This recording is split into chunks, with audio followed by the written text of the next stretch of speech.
नमस्कार, आप bag news देखना शुरू कर चुके हैं। ये मेरे पीछे कैथल की आंगनवाड़ी वर्कर हैं और कैथल के अलग अलग गांव से आई हैं और इनका धरना लगभग 2 महीने से जारी है और इनके धरने के अलग अलग रूपों को आपने तस्वीरों में देखा होगा और आज का धरना भी उनके रूपों में कई तरह से अलग है।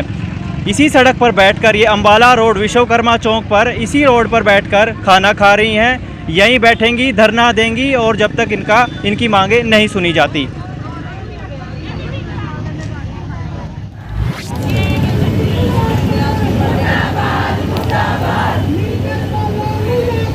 मुर्दाबाद मुर्दाबाद बिजली दाने बोलो मुर्दाबाद मुर्दाबाद मुर्दाबाद और इसमें कह दिया मुर्दाबाद मुर्दाबाद मुर्दाबाद इसको कभी कह दिया मुर्दाबाद मुर्दाबाद मुर्दाबाद मुर्दाबाद मुर्दाबाद मुर्दाबाद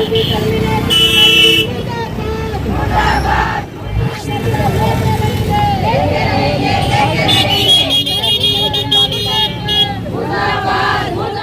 हमारे जो भी आंगनवाड़ी सेंटर थे उनको ठेके पे दे दिया, एनजीओ के हाथों में सौंप दिया है। सरकार हर चीज़ का निजीकरण कर रही है और अब हमारी आंगनवाड़ियों का निजीकरण भी कर दिया।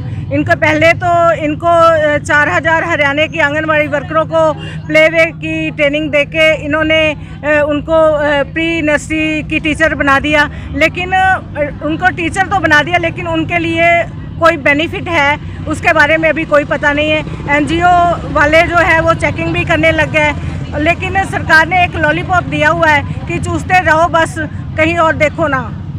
यही मेन मुद्दा है कि इन्होंने हमारी आंगनवाड़ियों को बंद करना है और ये हम नहीं चाहते कि हमारी आंगनवाड़ियाँ बंद हो। हमारी जो लाखों की बहनें, लाखों की तादाद में बहनें आंगनवाड़ी से अपने परिवारों का गुजारा कर रही हैं और कुछ वर्करें तो हमारी बहनें ऐसी हैं जो विधवा हैं, उनके पास कोई भी सोर्स नहीं है कि वो अपनी ज़िंदगी जी सकें और उनको इस आंगनवाड़ी के जो पद पे वो कार्यरत थी उनसे उनके परिवार का गुजारा बहुत अच्छे से चल रहा था। लेकिन जब अब सरकार ने ये फैसला किया है तो यदि वो बंद करेंगे तो अनेकों बेरोज़गार करेंगे और जो हमारी विधवा बहनों हैं जिनका कोई सोर्स नहीं था उनको तो इन्होंने बिल्कुल ही आत्महत्या के स्तर पर लेके खड़ा कर देंगे कि हाँ भी सब गोली खाओ जहर की और मर जाओ। क्या क्या मांगों को लेकर आज सड़क पर आई? सर, हमारी मांगे तो जब हम बैठे थे तब मेन मुद्दा हमारा ये था कि 2018 में जो समझौता सरकार ने लागू किया था तब भी हम धरने पे बैठे थे, तो समझौता हुआ था जिसमें हमारी काफ़ी सारी मांगे उन्होंने मान ली थी। तो कुछ मांगों को मान के भी अब वो उस बात से मुकर गए हैं। मेन मुद्दा हमारा था कि हम वो उन मांगों के खिलाफ हम बैठे थे कि जो मानी थी वो मुकर क्यों गया, हमें हमारी मांगे वापस दो।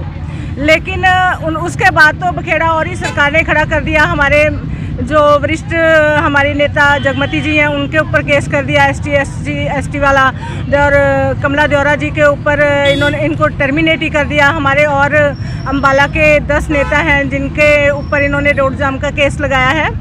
ये सरासर हमें दबाव में, सरकार हमारे ऊपर दबाव डालती जा रही है और हमें टॉर्चर करती जा रही है। तो अब मेन मुद्दा हमारा ये है कि जो हमारे नेताओं के ऊपर जो भी इन्होंने केस दर्ज किए हैं वो सरकार वापस ले और उसके बाद फिर हम अपनी मांगे अपनी रखेंगे कि हमारी जो मेन मुद्दा हमारा था उसके ऊपर बाद में चर्चा करेंगे। अभी फ़िलहाल सबसे बड़ा जो हमारा है वो इस टाइम हमारे नेताओं को फ्री करने का है।